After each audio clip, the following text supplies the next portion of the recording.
perkenalkan, nama saya Elvina, NIM 858159222. Untuk memenuhi tugas tutorial ketiga, hari ini saya akan membahas tentang tindakan kekerasan yang sering terjadi kepada anak-anak, khususnya kekerasan psikologis.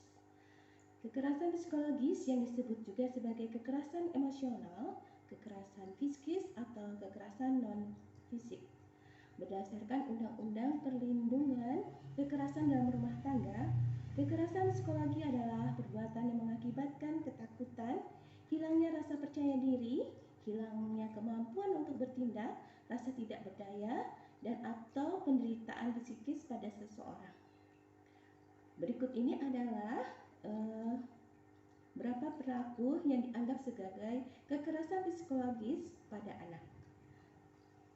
Salah satunya adalah mempermalukan anak, kemudian mengejek anak atau membandingkan anak dengan anak lainnya, mengatakan tidak baik, tidak berharga atau nakal, berulang kali berteriak, mengancam atau membuli anak.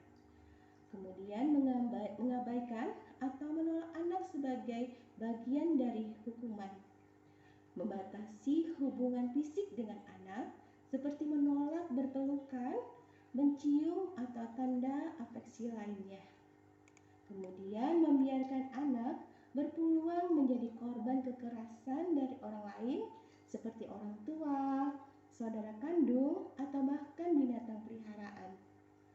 Nah, untuk ciri-ciri anak-anak yang mengalami kekerasan psikologis atau emosional, kita bisa melihat dari indikator fisiknya, yaitu anak mengalami keterlambatan bicara, kemudian kurangnya kedekatan terhadap orang tua, menampilkan keluhan somatis yang terkait dengan kecemasan seperti sakit perut dan sakit kepala.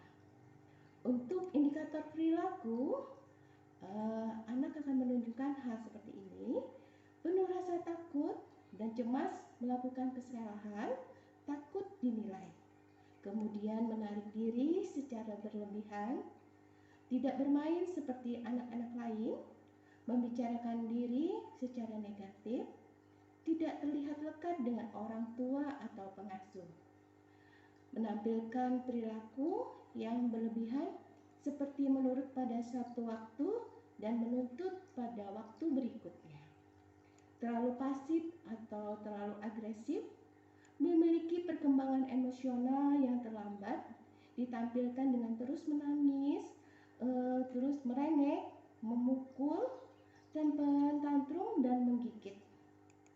Kemudian melakukan perilaku yang menenangkan diri sendiri seperti menghisap ibu jari dan menggerak-gerakkan anggota tubuh mereka.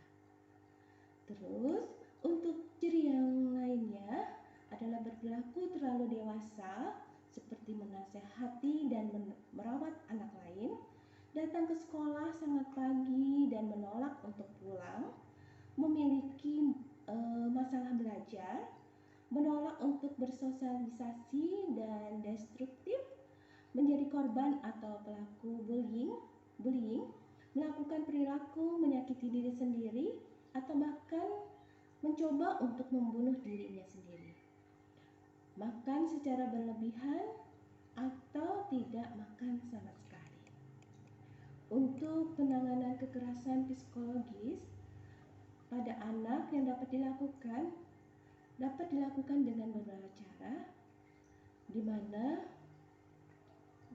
salah satunya adalah berusaha menghargai diri sendiri agar yang namanya kekerasan psikologis tidak akan terjadi pada dirinya.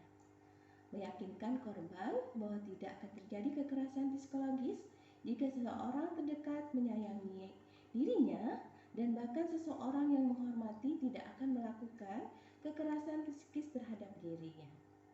Memberikan pendidikan budi pekerti, pendidikan dan perilaku dari keluarganya, jangan memperlihatkan kekerasan, kemudian kontrol sosial yang baik, melakukan pengawasan saat anak menonton televisi, mengajarkan nilai-nilai kemanusiaan, lingkungan rumah yang baik, berpikiran positif, melakukan psikoterapi dan melakukan terapi bagi anak-anak yang mungkin mengalami kekerasan psikologis dalam rumah tangga. Demikian hal yang dapat saya sampaikan tentang kekerasan psikologis. Terima kasih. Wassalamualaikum warahmatullahi wabarakatuh.